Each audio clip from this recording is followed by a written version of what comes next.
Bulletin का बाकायदा आगाज करते हैं और शामिल करते हैं अब तक की अहम तरीन खबरें। शामिल करते हैं district reporter mayor Mohammad Akram भोजवाना सदर यंग मीडिया ग्रुप कचाकू जो कि इस वक्त मौजूद है मियां चंद का इलाका वकील टाउन में बासर अफराद ने गरीब खातून की बराहना वीडियो बना के ब्लैकमेलिंग के नाम पे 50,000 बटोर लिया। मुतासिरा खातून की दुआइयां गरीब औरत ने वजीर आला पंजाब और IG Punjab doctor Usman Anwar DPO Khanewal Ismail Rahman Kharak DSP Mian Chand थाना सिटी से नोटिस लेने का मुतालबा।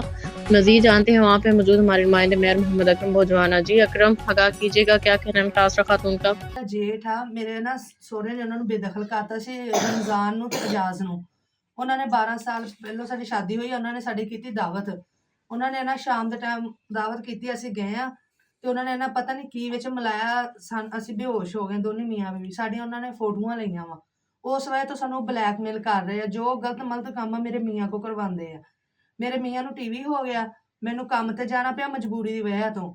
ਉਹਨਾਂ ਨੇ ਮੇਰੇ ਪਿੱਛੇ ਬੰਦੇ ਲਾਉਣੇ ਸ਼ੁਰੂ ਕਰਤੇ, ਕਦੀ ਕਿਹੜਾ ਬੰਦਾ ਰਾਹ ਡੱਕੇ ਕਦੀ ਕਿਹੜਾ ਡੱਕੇ। ਇੱਕ ਵਾਰੀ ਟੀਵੀ ਖਰਾਬ ਹੋ ਗਿਆ, ਮੈਂ ਟੀਵੀ ਲੈ ਕੇ ਗਈ ਆ ਤੇ ਉਹਨਾਂ ਨੇ ਉਸ ਬੰਦੇ ਨੂੰ, ਮੇਰੇ ਭਤੀਜੇ ਨੇ ਸੈਫ ਨੇ, ਉਹਨੂੰ ਕਹਿਤਾ ਵੀ ਮੇਰੀ ਚਾਚੀ ਦੇ ਨਾਲ ਜ਼ਰਾ ਲੈਕਸ ਲੈਕ ਕਰ। ਉਸ ਬੰਦੇ ਨੇ ਵੀ ਮੈਨੂੰ ਨਸ਼ਾ ਦੇ ਕੇ ਮੇਰੇ ਨਾਲ ਗਲਤ ਕੰਮ ਕੀਤਾ। ਠੀਕ ਆ, ਉਸ ਬੰਦੇ ਦੀਆਂ ਵੀ ਬੱਚੀਆਂ ਉਸ ਸਾਡੀਆਂ ਬੰਦੇ ਦੇ ਨਾਂ ਕੀ ਹੈ, ਕਿਨੇ ਨਸ਼ਾ ਉਹਦਾ ਕੀਤਾ? ਨਾਮ ਸੀ ਰਊਫ। ਕੌਣ ਹੈ ਉਹ? ਟੀਵੀ ਇਲੈਕਟ੍ਰੀਸ਼ੀਅਨ ਆ, ਵੀ ਟੀਵੀ ਠੀਕ ਕਰਦਾ ਅੱਛਾ ਜੀ, ਬੰਦਾ, TV ਠੀਕ ਮੇਨ ਹੈ। ਬਾਜ਼ਾਰ ਆ ਉਹ। ਉਹਦੀਆਂ ਵੀ ਬੱਚੀਆਂ ਸਾਡੀਆਂ ਵੀ ਬੱਚੀਆਂ। ਉਹਨੇ ਆਪਣੀ ਗਲਤੀ ਤਕਸੀਮ ਕੀਤੀ ਆ ਵੀ ਇਦਾਂ ਤੇਰੇ ਭਤੀਜੇ ਨੇ ਮੈਨੂੰ ਮਗਰ ਲਾਇਆ ਸੀ ਤੇਰੇ, ਤੇ ਉਹਨੇ ਮਾਫੀ ਮੰਗੀ, ਅਸੀਂ ਉਹਨੂੰ ਅੱਲਾ ਦੇ ਰਾਹ ਤੇ ਮਾਫ ਕਰਤਾ ਵਾ। ਹੁਣ ਮੇਰਾ ਭਤੀਜਾ ਕੱਲ ਆਇਆ ਵਾ, ਕਹਿੰਦਾ ਯਾਰ ਜੀ ਲੋਕਾਂ ਲਈ ਟਾਈਮ ਕੱਢਦੇ ਆ, ਸਾਡੇ ਲਈ ਵੀ ਕੱਢ ਲਓ, 1000-1500 ਦੀ ਲੋੜ ਆ, ਮੇਰੇ ਕੋਲ ਲੈ ਲਿਆ ਕਰ। ਇਹ ਮੇਰਾ ਭਤੀਜਾ ਕਹਿ ਰਿਹਾ। ਉਤੋਂ ਮੇਰੇ ਪੈਸੇ ਜੋੜੇ ਸੀ ਤੇ ਉਹ ਮੇਰੇ ਜੇਠ ਵੱਡੇ ਨੇ ਲੈ ਲਏ 4 ਲੱਖ ਰੁਪਏ, ਤੇ ਉਤੋਂ ਕਹਿੰਦਾ ਆਪਣੀ ਮਾਂ ਦਾ ਨਾਮ ਲੈ ਦੇ। ਤੇ ਉਹ ਬਲੈਕਮੇਲ ਕਰਕੇ ਤੁਹਾਡੇ ਕੋਲ ਪੈਸੇ ਹੀ ਲੈ ਲਏ? ਪੈਸੇ ਵੀ ਲੈ ਲਏ।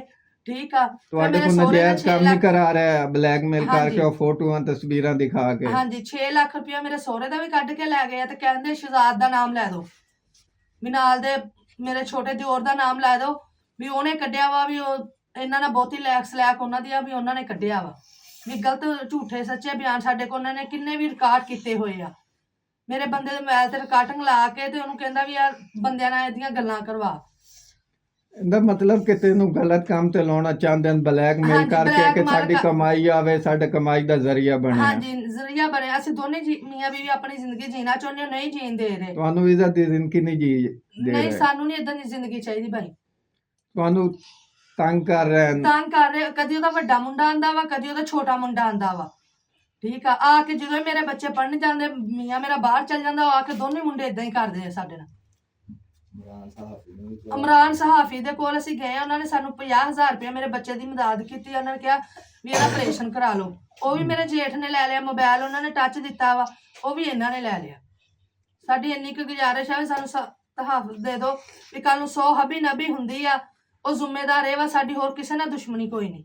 ਤੁਹਾਨੂੰ ਜਾਨ ਤੋਂ ਮਾਰਨ ਦੀ ਹਾਂਜੀ, ਧਮਕੀ ਇਹ ਦਿੰਦੇ ਆ? ਧਮਕੀਆਂ ਦਿੰਦੇ ਆ। ਰਾਤੀ ਮੇਰੇ ਵੱਡੇ ਤੋਂ ਛੋਟੇ ਜੇਠ ਨੇ ਕਿਹਾ ਵਾ ਕਿ ਤੁਹਾਨੂੰ ਉਸ ਬੰਦੇ ਦੇ ਥਰੂ ਹੁਣ ਰੂਫ ਦੇ ਨਜ਼ਰੀਏ ਤੁਹਾਨੂੰ ਮਿਲਾਂਗੇ। ਨਨਾਣ ਮੇਰੀ ਦਾ ਫੋਨ ਆਇਆ, ਉਹ ਕਹਿੰਦੀ ਤੈਨੂੰ ਕਿੰਨੇ ਪੈਸੇ ਚਾਹੀਦੇ ਸਾਨੂੰ ਦੱਸ, ਮੇਰੇ ਭਰਾ ਨੂੰ ਵੱਡੇ ਨੂੰ ਖੜਾ ਅੰਦਰੋਂ।